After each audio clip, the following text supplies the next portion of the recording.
Na kila wanapojaribu kufanikiwa na kutana na vizingiti, kila wanapopata nafasi ya kitu kinaharibika ghafla mikononi mwao. Ni kama kuna nguvu isiyotaka wafike mbali. Hii ni kwa sababu hawapigani vita vya kawaida, wanapigana vita vinavyoiwinda hatima yao. Sababu ya pili, wanavutia wivu na chuki kutoka kwa watu wengine. Ajabu ni kwamba watu wenye kiganjani, hata bila kusema sana, wanavuta attention ya watu. Watu wanawaonea wivu kwa sababu wanaonekana wako tofauti sana na wana mvuto wa asili. Wana uwezo wa kipekee bila kujua, lakini wivu huu hugeuka kuwa fitina, maneno mabaya, vikwazo visivyoweza kuonekana. Na mara nyingi mtu anayekupinga anaweza kuwa mtu wa karibu yako kabisa au akawa rafiki yako kabisa. Sababu ya tatu, wanakuwa target ya mashambulizi ya kiroho. Hii ndiyo sehemu ya kutisha zaidi. Watu wenye RFM kiganjani mara nyingi huwa target ya mashambulizi yasiyoweza kuonekana. Dalili zake ni ndoto za ajabu na ndoto za kutisha, kujikuta ukiwa umechoka bila sababu, mambo mazuri kuvunjika ghafla. Hii si bahati mbaya tu, ni ishara ya kwamba kuna vita ambavyo vinaweza kuendelea nyuma ya pazia. Sababu ya nne, wanapitia upweke wa kutoeleweka. Moja ya mateso makubwa ni hili, kuhisi uko peke yako hata ukiwa na watu nyuma yako.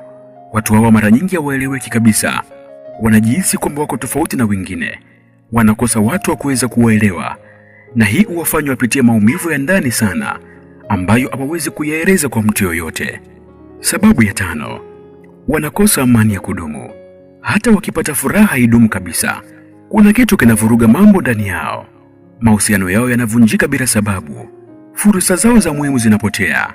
Amani inatoweka ghafla. Ni kama maisha yao hujaribiwa kila siku na kila wakati. Sababu ya sita, wanachelewa kufikia mafanikio yao. Hii huwaumiza wengi. Wana uwezo mkubwa lakini mafanikio yao huchelewa. Wanapambana sana kuliko wengine. Wanajaribu mara nyingi lakini matokeo yanakuja kwa kuchelewa sana. Sababu ni hii, hatima yao ni kubwa, hivyo njia yao si ya kawaida kabisa. Sababu ya saba, wanahitaji kuamka kiroho ndio wafanikiwe. Hii ndio siri kubwa sana kuliko zote. Bila kuamka kiroho, watu wenye RFM kiganjani wanaweza kuishi maisha ya mateso bila kuelewa ni kwa nini, lakini wakijitambua wanaweza kuyageuza maisha yao. Wanashinda vita yao, wanakuwa watu wa ajabu sana. Na hii ina maana moja, ujinga wa hali yako ndio adui yako mkubwa. Sasa nataka nikuulize swali moja. Je, una RFM kiganjani na mambo haya hukutokea kila siku?